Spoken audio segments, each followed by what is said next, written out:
on my experience, and you'll see that in a moment, is that there is no question that there will be a challenge to the coming administration in the arena of infectious diseases, both chronic infectious diseases in the sense of already ongoing disease, and we have certainly a large burden of that, but also there will be a surprise outbreak. There he is saying there'll be a surprise outbreak, and back in 2016, Dr. Fauci. Yeah, apparently he could see the future. Hey, Lenny, Google if Fauci is a fortune teller or something. Lenny's doing a good job back there looking at the controls. He is. He's making sure nothing moves over there. So welcome to the Bill Mason Show. Yes, welcome. And it's May the 7th, 2020. We have an exciting show for you. We have a bunch of videos to show you, and we're going to talk about each one. So the first subject we're having tonight is Dr. Fauci evil? Yeah, apparently he has been involved in some of the very early patents as far as not only treatments and vaccines go, research, and there's a video out that's being pulled everywhere, and I don't really even want to talk about it, but if you really want to find it, I think you can, and it really is enlightening on how backstabby this business, and I hate to say, but it's a business, the whole infectious disease virus versus cure, vaccine, treatment. That thing makes people a lot of money. Yeah, it does, with patents and everything. So we do have a video of the one that's being pulled, a little clip of it. So let's take a look and see what actually is going on.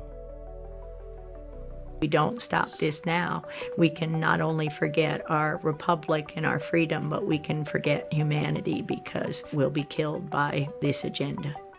So Anthony Fauci. My name is Dr. Tony Fauci. I'm the director. The man who is heading the pandemic task force was involved in a cover-up.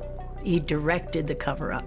And in fact, everybody else was paid off, and paid off big time. Millions of dollars in funding from Tony Fauci's organization, National Institute of Allergy and Infectious Disease. These investigators that committed the fraud continue to this day to be paid big time by the NIAID.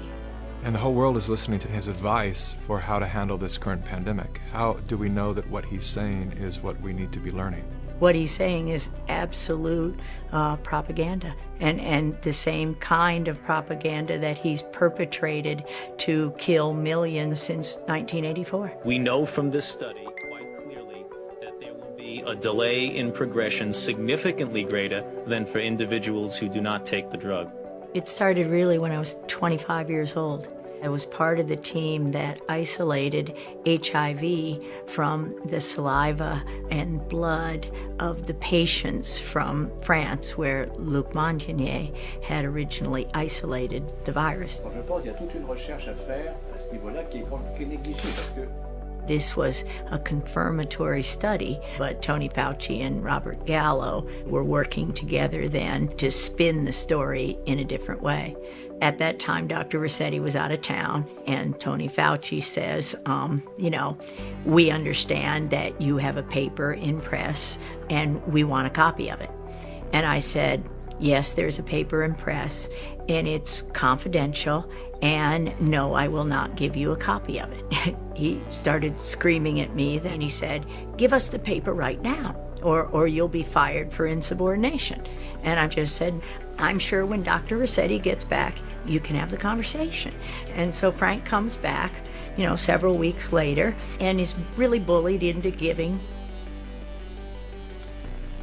There he is. She's talking about the HIV drug that supposedly was withheld or didn't tell people about it, about what's going on with HIV at that point. I'll tell you, that video hit me personally because they started talking about how an autism treatment was shelved as well. And that hits me personally because I love someone with that disorder.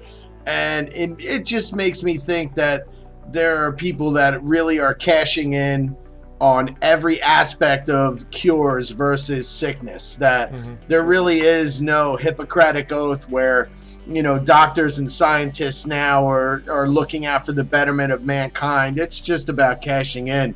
And it's really the veil's being lifted.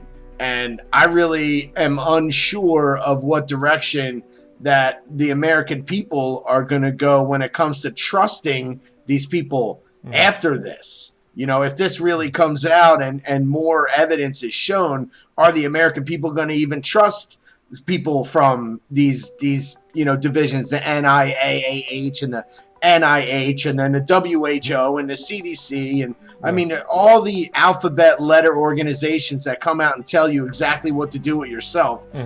I mean, who do you trust? I know WTO is WHO is ran by China. CDC and the infectious department there is all they care about is patents for the big pharmaceutical companies. So we don't know who to believe. It's crazy. And I mean, as a lot of people in like our circles have always been on the lookout for a globalist mindset, and where everybody has been prepared for it to come from like the United Nations or something like that. Who would have thunk it would have come from a health organization that is going to try to implement these crazy new restrictions on everything from travel, to trade, to whether you're allowed out of your house. I mean, this is coming from an angle I don't think anybody was ready for. Right. Well, that's the reason why they want healthcare to be all in one, because as far as the government, they want control. They want to make sure. Yeah, one-stop shop. Exactly. Right. All control. So we're going to look more into Dr. Fauci. We're going to show. Yeah. We might just do a whole show about Dr. Fauci. I mean, honestly, we could.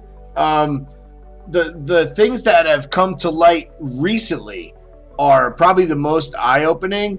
But anybody who wants to archive can go back to like 2014 and 15, and it's eerily weird that he is talking about it with a smile on his face, like he would enjoy a pandemic. Right. It's kind of creepy. It is kind of creepy. So virus news today. So let's take a look at the deaths. Of course, again, just let everybody know the virus has not disappeared just because states are opening.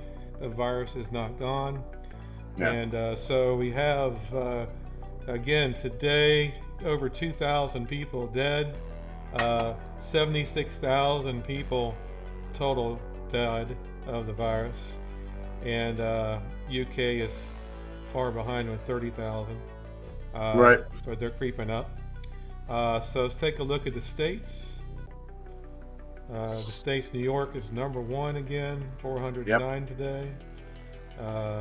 Your state, 238, Pennsylvania, Bill.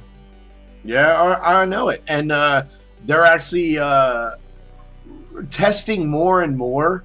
So I can only see the cases increasing a couple thousand a day because they just opened 2 more testing centers. Yeah. And then Florida had 61 today. That's where I live. So, about the virus, I mean, people are saying that they're counting the numbers too high. They're all inflated. It's not a big deal. Then they're saying that just because Medicare gives somebody $13,000 and for saying COVID, it's a kind of money-making machine. So, right. Again, so it's not the case, actually. I mean, they have to have guidelines of how much they pay for each case. That's what insurance does. And so if you're older, you're on Medicare, then you'll get that. If you're not, if you're on normal health care, you get whatever the health care system gives you. So this conspiracy theory about doctors making money just because they put COVID on there, it's kind of ridiculous to me. Well, I mean, if that is happening, I think there's no way anyone's going to get proof positive, decisive evidence, especially in the way that if a doctor or a nurse comes forward and says, hey, I watched this happen, it immediately gets removed. So, I mean, we're never really going to know 100% of which way that pendulum swings. But as you can see, like for example, your state of Florida, I mean, the population of elderly people in Florida is off the charts, and they have managed it amazingly well. For Florida to have lower numbers than 90% of the country with the amount of elderly and predisposed people, they're doing something right. And if we look towards New York, they obviously did something wrong, drastically wrong as far as like spread goes. Right. So it really does come down to a state by state basis, whether the hospitals are fudging records or anything like that. I mean, in the end, I guess it comes down to everybody wants a piece of this federal money, and they really put trillions of dollars. I mean, we're up to what, $7 trillion worth of spending on this virus. So why not? I mean, these people are definitely going to find a way to get their fingers in there. Right. Well, I think Florida, thank God we're in the climate we're in. Florida, California, Texas, they have a hotter climate. Yeah, so hotter climate. So the virus can stay on surfaces as long. So I think that's the reason why it helped us out a little bit. I honestly think that helps, and like I've said it before in other shows, I think public transportation as your main basis is a blessing and a curse, because he just started. I am not a fan of Cuomo, and everyone knows that, but Cuomo just started cleaning the subways in the beginning of May.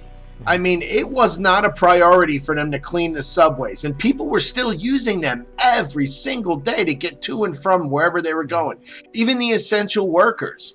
It just doesn't make sense for hundreds and hundreds of people to pile into a tube over and over again. It's just, you're gonna have outbreak numbers like that. Yeah. It's just stupid. Yeah, it is. I agree. I mean, why they didn't clean it before, I have no idea. But, yeah, he waited until May to disinfect the subway system. Well, we have another virus video about, when it first started. Now, as far as the initial start, we've been talking about this since January, that it started back in November in China. It didn't start.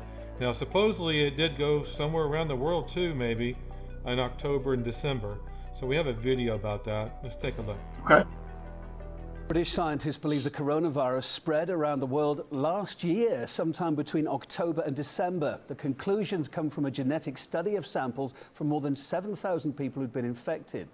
With France being one of the worst hit countries, it's drawn special attention from the medical community. This is Amarouche Hamar, who appears to be the country's so-called patient zero.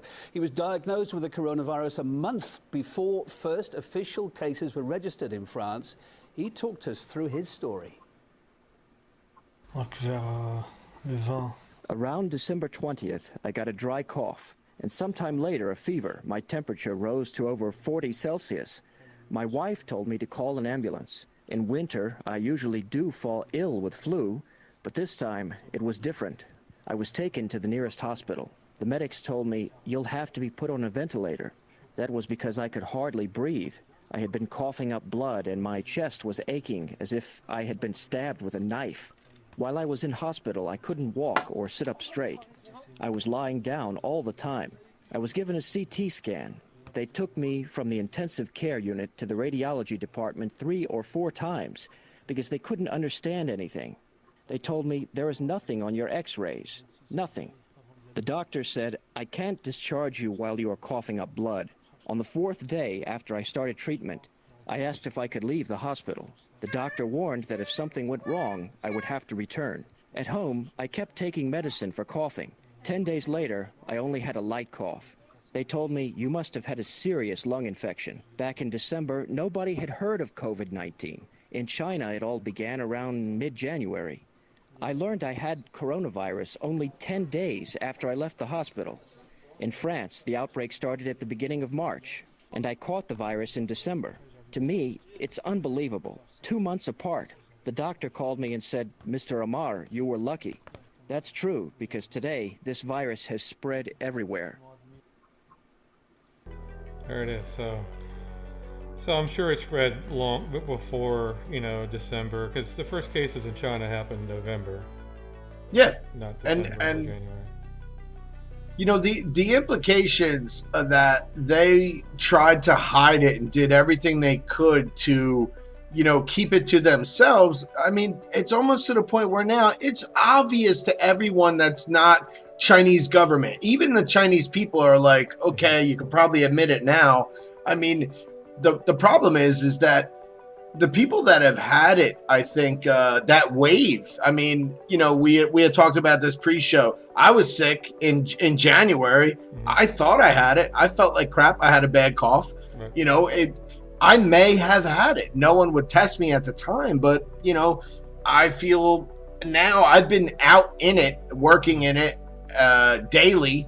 And I almost feel as though I'm waiting to see what happens as far as the second wave. I'm not saying I will enjoy a second wave. That doesn't make sense. But if these states open and there really is not a drastic second wave, because the predictions are if we stay locked down, we're going to eclipse 250,000 deaths. And that's the estimate to stay locked down until September. Right. So, I mean, we're going to hit 250,000 if we stay locked down. If we reopen and hit 150,000, I mean, I know it's terrible to say, but nobody wanted this virus, but it's here. You have to deal with it. We do. I mean, we were talking back in January that was going to be 2 million deaths. Yeah, I mean, that's if we did nothing. That's if we treated it like the Obama administration treated H1N1. We would have had 2-point-something million. We would have, yeah. So, anyway, so there's something else that's going on, by the way, with COVID-19. Something's going on with children. So yeah, weird, right? It's I think they're calling it like toxic syndrome or Kawasaki disease or something. Right, exactly. So over 100 children have it here in the United States. They're in serious condition. And yeah, young kids too, right? Under 13. Yeah, 2 to 15, 2 to 16. So yeah, so you're young. It's associated with COVID-19. UK has some cases too as well. So let's take a look at this video here, okay? All right. My understanding that your hospital has also been seeing kids with similar complications. What exactly are you seeing? So thank you, Brooke. I appreciate it.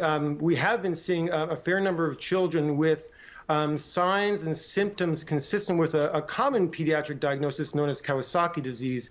However, many of them seem to be associated with a coronavirus infection, whether they have an infection now or they had an infection over the past few weeks. It seems that it's triggering this Kawasaki-like illness, which is leading to also severe shock states, meaning severe blood pressure abnormalities. Their hearts are being affected, their kidneys are being affected, and their kids are becoming very ill from this. Let's assume people watching don't totally understand what toxic shock syndrome is or Kawasaki. Explain that and explain the symptoms for me. Sure. What it is really a disease of inflammation of the blood vessels that typically occurs as a result of a secondary infection or secondary to an infection, perhaps of a virus, maybe some other triggers in the environment that we're not really clear of what caused it. However, it can be very serious, and particularly it can cause inflammation or irritation of the blood vessels of the heart, the coronary arteries. And that's really the most important thing that we're seeing, or we can see, particularly with this coronavirus infection. The children seem to be presenting with this shock state, which means blood pressure is really low. It's a life-threatening condition, and they commonly need intensive care. And we're seeing this around the world, not just here in New York. Are we talking about kids coming to you who any other day, perfectly normal, healthy kids? And how many cases are you seeing? Generally, Brooke, they are previously normal children. There is no general predisposition that we're aware of. There very well may be. We're studying this as a community, so we will try to find out. In our institution, we've already seen, since April 27th, we've had at least 17 patients in the hospital. In our intensive care unit, we've already had almost about 15 or so. In fact, we have 6 today alone. So it's a real entity, and we're seeing a lot of it. Everywhere. So that's again around 100 altogether in the United States now. Several cases in Texas, I understand. New York, UK, so all over the world. Yeah, and one of the other things that I just recently, I Googled it on my phone.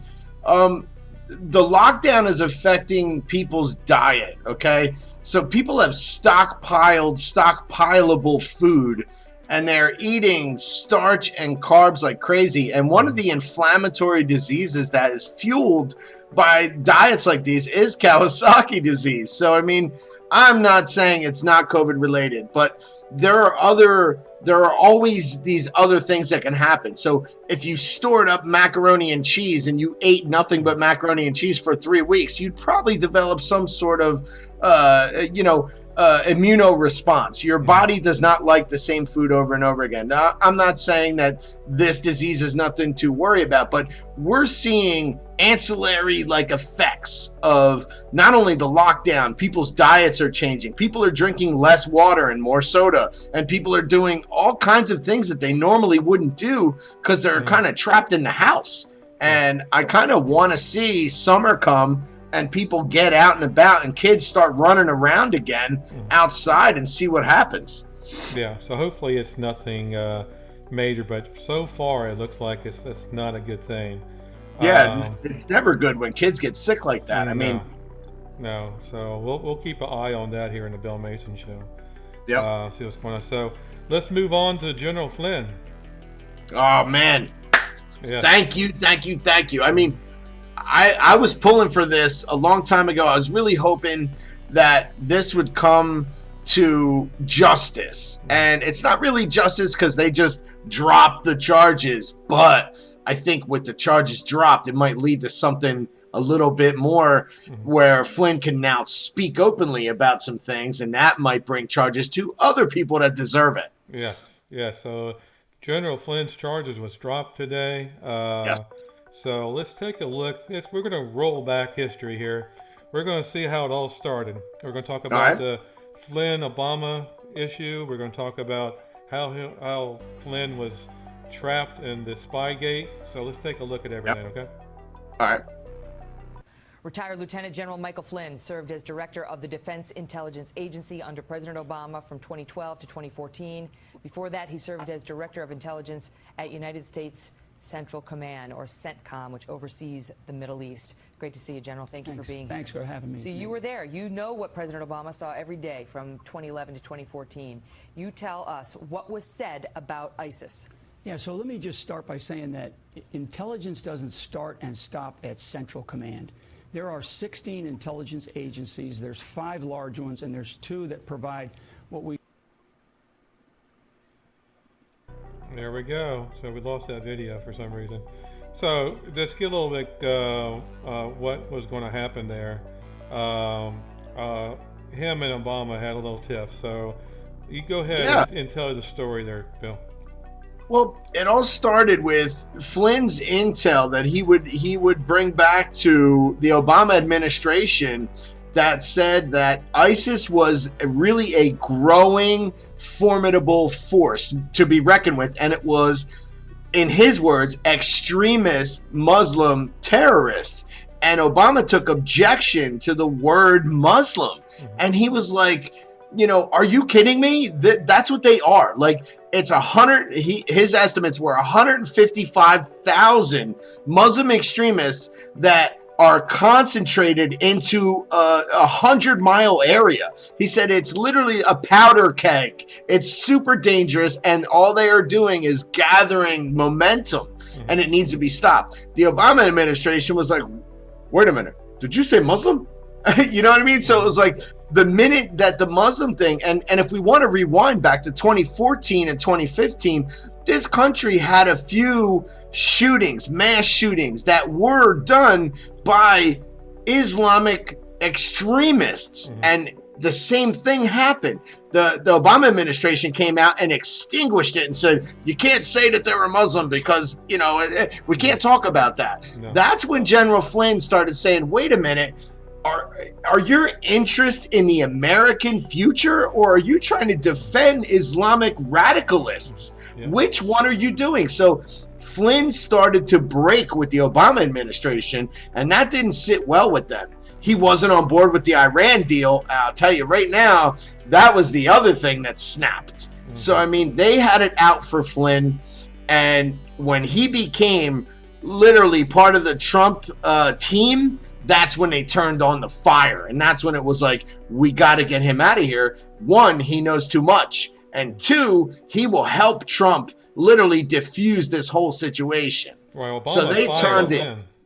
Oh, yeah, Obama fired Flynn, and Trump scooped him up. And that scared the daylights out of them because of Flynn's experience. Flynn's knowledge of what was going on in the world was dangerous to them. And they knew they had been spying on the Trump administration for months. And if he came in and started telling Trump what was really going on in the Russian and the Ukraine and all of these other areas of the world, he would have had a totally different presidency. So they took him out and they took out Manafort. Two guys that had a little something to bring to the table. And I think now that he's been exonerated, I'm hoping that he starts talking. Oh yeah, and he will. Yeah. So they both had experience with Russia and Ukraine. They didn't want either one of them in there, especially Flynn. So let's take a look. So that was what happened during the Obama administration with Flynn. Yeah, that was 2015 when he was talking about the ISIS stuff, and it only got worse. Yeah. So let's take a look moving forward. What happened during Spygate? Take a look. Oh, okay. Hired as a federal official, you're supposed to do what the president says within the law. And no one's asking him to do anything illegal, but they're organizing actively against him and subverting the rule of law. And we see elements of this with the targeting of General Flynn. General Flynn did nothing wrong, in my view. He was wronged. And let's be clear. You had President Obama and his team wiretap President Trump after he won the election, and his team. On what basis? So it's not about Russia connections. It's about illegal wiretapping of the Trump organization and his transition staff by an out-of-control Justice Department and Obama administration. And then they're leaking the results of that classified wiretaps in a way that harms the national security and tries to destroy their political enemies. It's the IRS scandal, except at the national security level. Yeah, he put it together real good. Love Tom Fitton. And Tom Fitton is one of the many pit bulls that are latched onto this, and they're not going to let it go. No, it's going to keep on going until somebody goes to jail, or several people go to jail. Let's take a look at Jim Jordan. He said something today, too, as well. Very good information about Flynn. Here we go. Yep. We got wrong in the last 3 years when we've been talking about this is it was worse than we thought. Because as you point out, the agents running the case felt that there was nothing there. Time to stop. But Peter Strzok, it looks like on direction from the people at the top of the FBI, Jim Comey, Andy McCabe, Jim Baker, those folks, Peter Strzok says, no, we're going to keep it open. And what I find interesting is the date, Martha.